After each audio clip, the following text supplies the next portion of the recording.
स्वस्थ लोकतंत्र में पीठासीन अधिकारियों की एक अहम भूमिका होती है और लगातार पीठासीन अधिकारी बैठकर किस तरह से विधायिका की तस्वीर हो और वो कौन से विषय हो जिस पर मंथन किया जाता है। और इस वक्त पीठासीन अधिकारी सम्मेलन का गवाह बना मुंबई, और विधायी इकाई को समझने के लिए हमारे साथ बेहद ही खास मेहमान मौजूद हैं।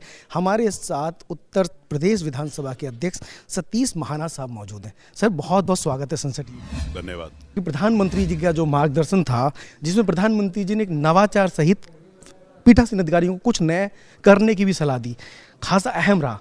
इसको कैसे देखते हैं? प्रधानमंत्री जी का जो मूल मंत्र था उसको आप कैसे देख रहे हैं? देखिए, मैं इस देश के यशस्वी प्रधानमंत्री आदरणीय श्री नरेंद्र मोदी जी के प्रति आभार व्यक्त करता हूँ। उन्होंने इस पीठासीन अधिकारियों को संबोधन किया।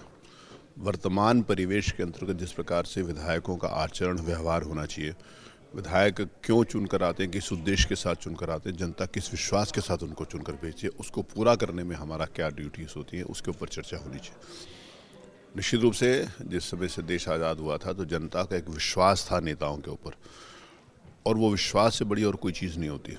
कालांतर में धीरे धीरे उस विश्वास में कमी आई।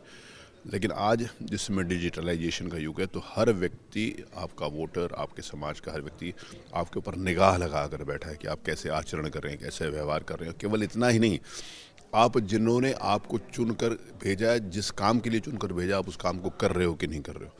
तो ये विश्वसनीयता चुने हुए प्रतिनिधियों में कैसे बनी रह सकती है, और उसके लिए सबसे अधिक महत्वपूर्ण फोरम कौन सा होता है, वो विधानसभा का फ्लोर होता है। मैं इस बात को कहता हूं कि जनता की सेवा करने के लिए और प्रदेश का नाम आगे बढ़ाने के लिए, अपने क्षेत्र का नाम आगे बढ़ाने के लिए, उसकी ज़रूरतों को पूरा करने के लिए विधानसभा से अच्छा फ्लोर और कोई भी नहीं हो सकता। तो उसमें अच्छी डिबेट्स हों, बहुत योग्य व्यक्ति विधानसभा में चुनकर आते हैं। मैं इस बात से असहमत हूं कि लोग जिस समय जो परसेप्शन था पब्लिक के बीच में कि जो विधानसभा में चुनकर जाते हैं कि वो पढ़े लिखे लोग नहीं होते, ये सर्वथा मिथ्या है। समाज में अच्छे और ख़राब लोग हर जगह, हर परिवार, हर सिस्टम में होते हैं। लेकिन आज मैं इस बात को कहते हुए गर्व की अनुभूति होती है कि पढ़े हुए लोग हैं। उत्तर प्रदेश की 403 की विधानसभाओं में मैं आपको ये तस्वीर दिखाना चाहता हूँ कि हमारे पास 18 डॉक्टर्स हैं जो मेडिकल फैकल्टी से आते हैं। हमारे पास 16 मैनेजमेंट के लोग हैं, MBA हैं। हमारे पास 15 इंजीनियर्स हैं। हमारे पास 14 डॉक्टरेट किए हुए लोग हैं। 85 हमारे पास लॉ ग्रेजुएट्स हैं।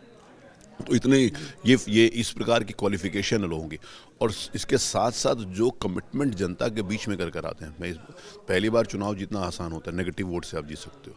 एक परिवार को एक साथ में लेकर चलना बहुत मुश्किल होता है। लाखों लोगों के विश्वास को जीतना, ये लोकतंत्र की सबसे बड़ी खूबसूरती है, और उसको पूरा करने के लिए जो हम करते हैं काम, उस निमित्त चर्चा होनी चाहिए। आज यहाँ पर विधायकों का आचरण कैसा हो, उनका व्यवहार कैसा हो, विधानसभा के फ्लोर को कैसे उपयोग कर सकते हैं जनता के लिए, उसके ऊपर 2 दिन से चर्चा हुई है। साथ में कमेटीज़ की मैं एक बात और आपके माध्यम से रिक्वेस्ट करना चाहूँगा। एक जो डिस्कनेक्ट था जनता के बीच में, लेजिस्लेचर के बीच में, लेजिस्लेशन के बीच में, ये दूर होना चाहिए। लोगों को विधानसभा देखने आना चाहिए, विधानसभा की कार्य पद्धति पता होनी चाहिए। विधानसभा में अगर कोई इश्यूज उठते हैं तो उसको कमेटीज़ के द्वारा कैसे फॉलोअप किया जाता है, उनके उस उठाए हुए विषयों को कैसे पूरा किया जाता है, ये जनता के बीच में आना चाहिए। दुर्भाग्य से विगत कुछ दशकों में विधायिका में और जनता में एक डिस्कनेक्ट था। जब लोकतंत्र के 3 सबसे महत्वपूर्ण स्तंभ हैं, चाहे वो विधायिका हो, कार्यपालिका और न्यायपालिका हो, तीनों के अपने अपने रोल हैं।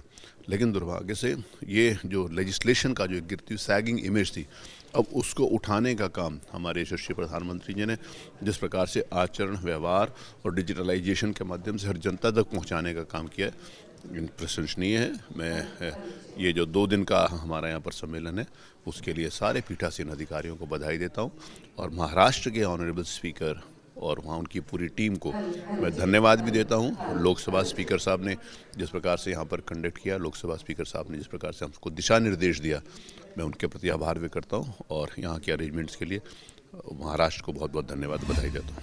तो ये थे उत्तर प्रदेश विधानसभा के अध्यक्ष सतीश महाना साहब, जिनका साफ तौर पर मानना है कि पीठासीन अधिकारी सम्मेलन न सिर्फ मजबूत लोकतंत्र की जरूरी है, बल्कि वो अहम विषय है जिस पर चर्चा की जाती है, वास्तव में लोकतंत्र की और विधायिका की तस्वीर को और बेहतर बनाने में खासी मजबूत साबित हो सकती है।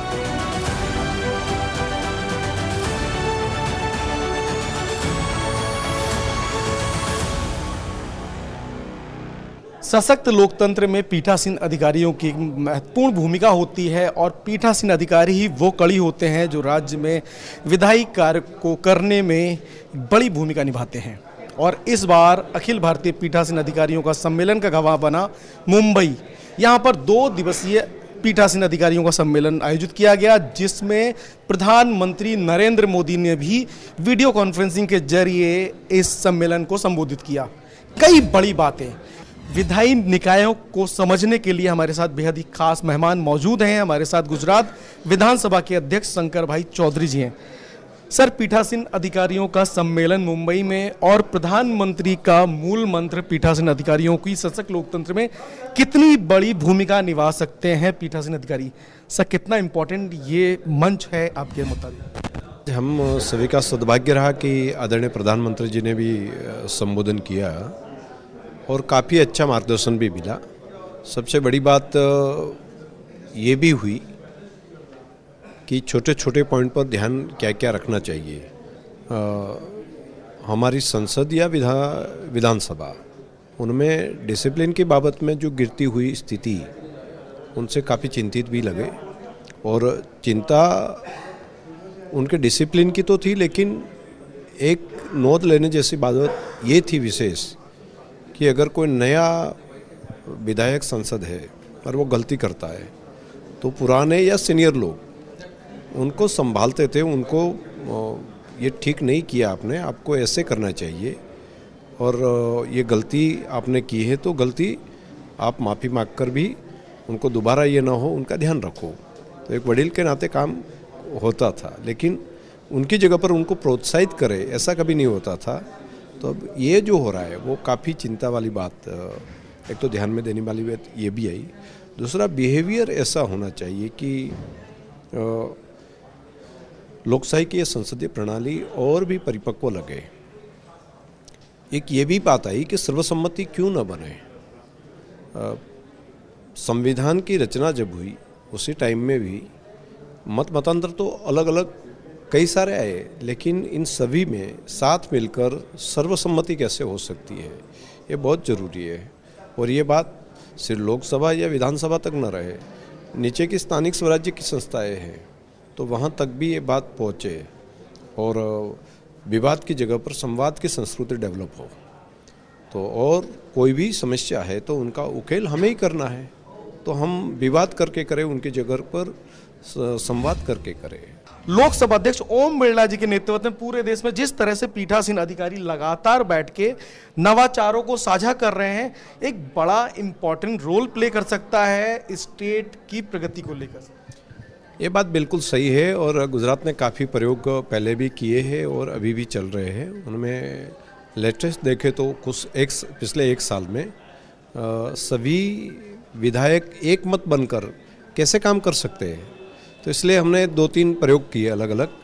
एक क्रिकेट की मैच, तो उनमें ऑल पार्टी, सभी पार्टियों के अलग अलग, पार्टी वाइज अलग अलग नहीं, सभी एक है, तो ऑल एमएलए और विधानसभा सचिवालय है, प्रेस मीडिया है, उन सभी की अलग अलग मैच बनी और माननीय मुख्यमंत्री जी से लेकर पूरी टीम अलग अलग इन्वॉल्व हुई, तो सभी के मन एक हुए तो लक्ष्य भी एक हो सकता है।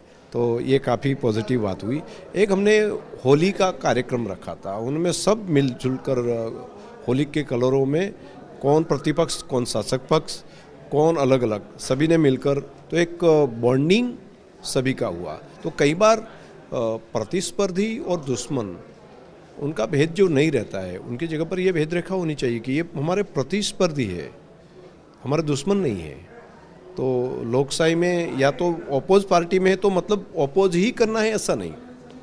हाँ ठीक है, अपने अलग विचार है तो विचार रखे, लेकिन शासक पक्ष करे तो उनका मतलब अपोज वाले बोले कि नहीं हमें अपोज ही करना है, ऐसा नहीं हो। चर्चा, संवाद हो, विरोध हो, लेकिन गतिरोध नहीं हो। बिल्कुल बिल्कुल। और विरोध कहाँ पर करना वो भी एक देखने जैसी बात।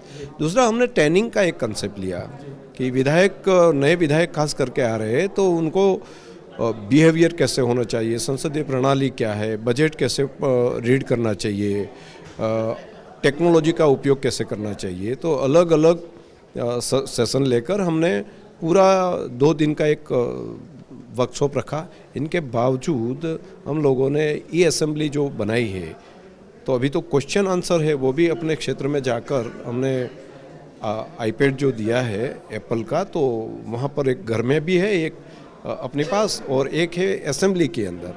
तो वहाँ पर उनको कोई प्रश्नोत्तरी करना है तो तारांकित अतारांकित दोनों प्रश्न अपने गांव से अपने क्षेत्र में रखकर ऑनलाइन वो विधानसभा को दे सकते हैं। तो ये टेक्नोलॉजी का उपयोग भी इस ढंग से किया।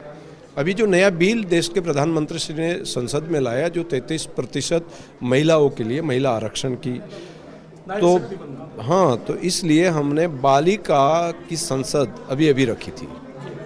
तो ये भी बहुत अच्छा रिस्पांस मिला। ये बालिकाएं जैसे ही उनकी उम्र होगी, पढ़ाई पूरी करेंगे, तो एक अच्छे नागरिक तैयार होकर वो भी राजनीति के क्षेत्र में आगे आ सके। और वो स्पर्धा ऐसे रखी हम लोगों ने कि हर एक स्कूलों की स्पर्धा रखी, स्कूलों में से ऊपर आई, और कुल मिलाकर 182 जितने विधायक, वो कोई विधायक बनी, कोई एमएलए बनी, भाई कोई सीएम, कोई मिनिस्टर, कोई अध्यक्ष, और वही जगह पर जहाँ पर हम विधायक बैठते वहाँ पर बैठकर एक अच्छा असेंबली चली हमारी। तो इनके कारण भी जागरूकता का बहुत एक अच्छा काम हुआ। सर, जिस तरह से लोकसभा अध्यक्ष का नए सदस्यों को बोलने पर लगातार फोकस रहा है, और चाहे वो शून्यकाल हो या प्रश्नकाल हो, उस सभी सत्रों में लोकसभा अध्यक्ष ज़्यादा से ज़्यादा बोलने का मौका देते रहे हैं। अगर गुजरात विधानसभा की बात करूं और विधानसभा अध्यक्ष के तौर पे, तो आपकी विधानसभा में क्वेश्चन आवर 0 आवर्स में किस तरह से नए सदस्यों को बोलने को लगातार मौका दिया जा रहा है? नहीं, हमने जो हमारी परंपरा है वो तो चालू ही रखी है, और काफ़ी नए इन्वॉल्व भी हुए। लेकिन एक हमने जो हमारी डिमांड होती है बजट के ऊपर, तो डिमांड पर बहुत कम लोग बोलते थे। 2-3 सजेशन आते थे, बाद में डिमांड पर बहुत कम चर्चा होती थी। हमने एक डिपार्टमेंट की डिमांड पर 30-30, 40-40 लोगों को अपने सजेशन देने का एक नया व्यवस्था खड़ी की, और काफ़ी प्रॉब्लम सॉल्व होने की व्यवस्था भी हुई। और नए और पुराने सभी एमएलए का इन्वॉल्वमेंट कैसे ज़्यादा से ज़्यादा हो सकता है, मुझे लगता है कि ये इनके कारण रिस्पॉन्स बहुत अच्छा आया। और ब्यूरोक्रेसी को भी जवाबदेही कैसे कर सकते हैं, ये भी एक नया आयाम हम लोगों ने गुजरात विधानसभा की ओर से रखा है। उनके बहुत अच्छा रिजल्ट मिला है। अभी सीपीए कॉन्फ्रेंस मेघालय में हुआ, वहाँ पे भी चर्चा हुई, जिसमें नॉर्थ ईस्ट को जो प्रधानमंत्री जी का विजन है आगे ले जाने के लिए प्रगति के पथ पे, उसके सारे सूत्रों पे बात हुई। इस बार भी मुंबई गवाह बना है। कमेटी सिस्टम में कैसे पारदर्शिता आए, कमेटी किस तरह से मजबूती से काम करे, चाहे वो पार्लियामेंट कमेटी हो, चाहे स्टेट की लेजिस्लेटिव कमेटी हो, वो कितनी एम्पावर और की जाए, इस पर चर्चा हुई है। कितना इंपॉर्टेंट पहलू है कमेटी सिस्टम डेमोक्रेसी के लिए? बहुत ज़रूरी है। अकेला विधानसभा असेंबली चले ऐसा नहीं है, कमेटी भी बहुत बड़ा रोल है, और इनका काम जो है वो विधानसभा से भी ज़्यादा है। तो कमेटी जितनी एक्टिव ज़्यादा रहेगी, इतनी प्रोडक्टिविटी ज़्यादा रहेगी। गुजरात ने वैसे पब्लिक अकाउंट कमेटी में पिछले 5 साल से पहले के सभी पैरा जो थे वो सोल्व किए। तो इतनी सारी मीटिंगें हुई और इतना स्पीडी काम चला है। मैं मानता हूँ कि जो और कमेटियों में भी जो इस ढंग से जो काम लेंगे, तो एक लाइव काम हम ये 15 साल पहले, 20 साल पहले ऐसा नहीं, ये 5 साल पहले का जो काम है वो अभी आ गया है। तो गवर्नमेंटों की भी एक जवाबदेही वहाँ पर होती है कमेटी के प्रति।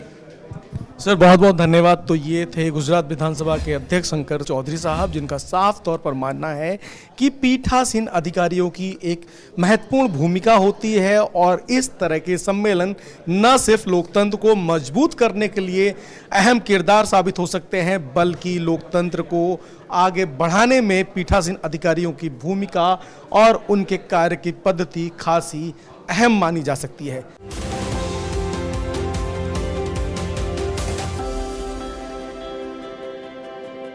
हमारे साथ उड़ीसा विधानसभा के डेप्यूटी स्पीकर सालुगा प्रधान साहब मौजूद हैं। सर, सनसेट टीवी में आपका बहुत बहुत स्वागत है।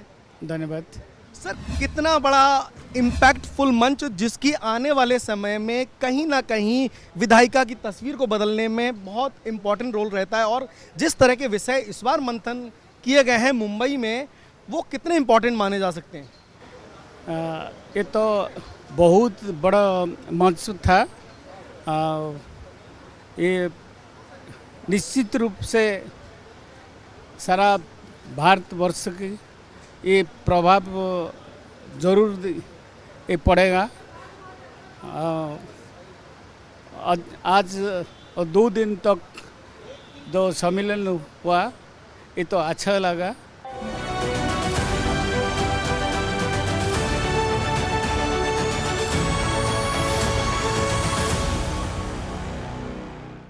विधायी इकाई और पीठासीन अधिकारियों के दायित्व को समझने के लिए हमारे साथ बेहद ही खास मेहमान मौजूद हैं।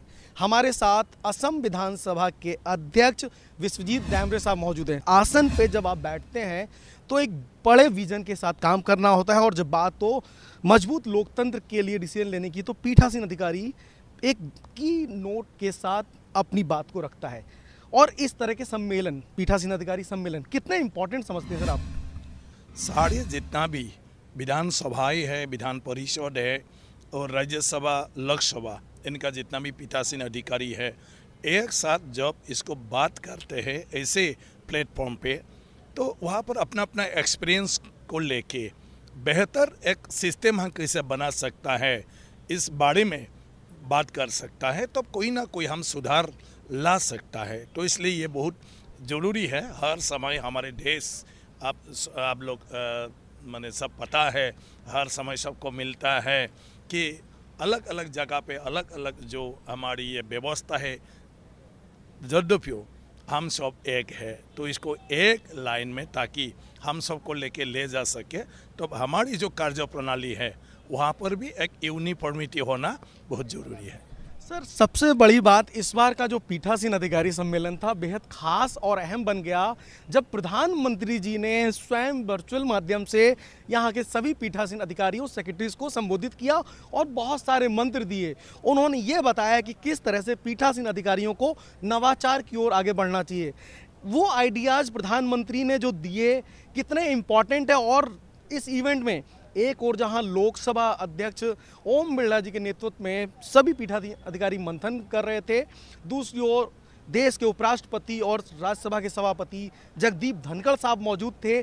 और प्रधानमंत्री जी का मूल मंत्र कितना अहम मानते हैं सर इसको? सारी पीठासीन अधिकारियों को उद्देश्य करके जिन जिन बातों को उन्होंने दोहराया, ये बहुत ही माने इम्पोर्टेंट है और बहुत अच्छे है कि उनकी तरफ से ये जो मतलब पीठासीन अधिकारी सम्मेलन के जोड़िए उन्होंने जो अपना मन का विचार प्रकट किया, जो सहा, और ये बहुत जरूरी है। एक देश में देखिए हमारा क्या है, तीनों चीज़ अत्यंत तो जरूरी है। एक तो है लेजिस्लेटर, इसके बाद एग्जीक्यूटिव, इसके बाद जुडिशियरी। तो सब निर्भर होता है एग्जीक्यूटिव। तो प्रधानमंत्री, मुख्यमंत्री, वही लोग एग्जीक्यूटिव का हेड होता है। तो जब एग्जीक्यूटिव करने वाले का अच्छा मतलब विधानसभा के ऊपर और सांसद के ऊपर जब मतलब चाहता है कि हर चीज़ें वहाँ अच्छे हो, तब मैं सोचता हूँ कि हम लोग सांसद और विधानसभा में बहुत अच्छे कार्य प्रणाली द्वारा देश के हित और हमारी नागरिक के हित के लिए हम बहुत अच्छे वहाँ पर बातें कर सकता है। हर विषय पर सब अपने अपने जो माने अभिज्ञता है और जो महसूस है उसको लेके वहाँ पर बात रख सकता है, और अच्छे से अच्छे कानून व्यवस्था को सब वहाँ पर अपने विचार को दे के सुधार करके हम लोग सबके उपयोगी ऐसे एक हम लोग कानून बना सकता है। तो ये हर समय एक्सपीरियंस ज़्यादा होता है प्रधानमंत्री, मुख्यमंत्री और बाकी एग्जीक्यूटिव में जो रहता है, उनसे जब कुछ उनका एक्सपीरियंस इस एक्सपीरियंस के जोड़िए कुछ चला आता है तो ये अमृत जैसा है। बिल्कुल सही बात कही विश्वजीत जी। और अगर बात करें पूर्वोत्तर के प्रवेश द्वार आसाम की, तो एक रिच हेरिटेज, अपनी संस्कृति, सभ्यता है। और साथ में जो वहाँ के पीठासीन अधिकारी हैं उन्होंने भी पिछली बार मेघालय में बैठ के मंथन किया उन विषयों पर जिसमें नॉर्थ ईस्ट को आगे ले जाने की बात की गई। और इस बार भी कुछ ऐसे मुद्दे जिसमें कमेटी सिस्टम को कैसे स्ट्रेंथन किया जाए, कैसे मजबूत किया जाए, कैसे प्रभावी बनाया जाए, उस पर भी चर्चा हुई।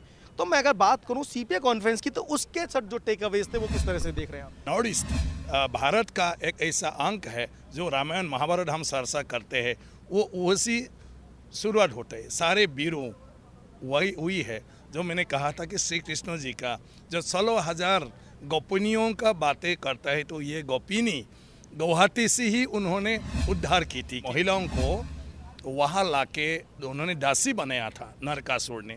बाद में नरकासुर को वध करके उन्होंने इसको उद्धार किया। तो वो असम गुवाहाटी से है, तो रुक्मिणी असम से है। आपका माने सारे वीर बानासुर वह से है। जो हरिहर जो हुआ था, उदोरी हुआ था, तो रामायण के समय में परशुराम कुंड वो वहाँ पर नहा के उन्होंने पाप मुक्त हुआ था। उनके हाथ में लगे हुए कुठार वही से छूट गया था। वहाँ पर जो आपका क्या है सप्त ऋषि होता है रामायण का, उसका वशिष्ठ मुनि जी का आश्रम गुवाहाटी में है, जहाँ राम जी भी जाके वहाँ पर शिक्षा ली थी। तो भारत के सभ्यता संस्कृति के बारे में अगर हम बातें करें तो नॉर्थ ईस्ट को छोड़ के ये कभी पूरा नहीं होता है।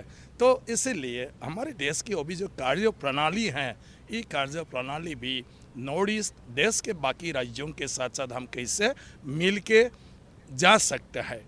इसीलिए हम हर समय कोशिश जारी रखते हैं कि देश के साथ हम ताकि कहीं भी कमी नज़र न आए, और हमारी जो भी वहाँ पर कॉन्फ्रेंस वगैरह हो उसमें हम लोगों ने बाकी राज्यों के जो पीठासीन अधिकारी है उन लोगों को भी हम इनवाइट करते हैं, ताकि हर समय हमारी बीच में एक मुलाकात होते रहे और इंटरेक्शन होते रहे। और मैं आशा रखता हूँ कि जितना वहाँ पर हो गया है, हमारी लोकसभा के अध्यक्ष बिरला जी जहाँ गया है, उनके जो अनुभव है, वहाँ की जो जानकारी है, उनके द्वारा ही ये देश में सबको भी पता चलेगा उनके जोड़िए।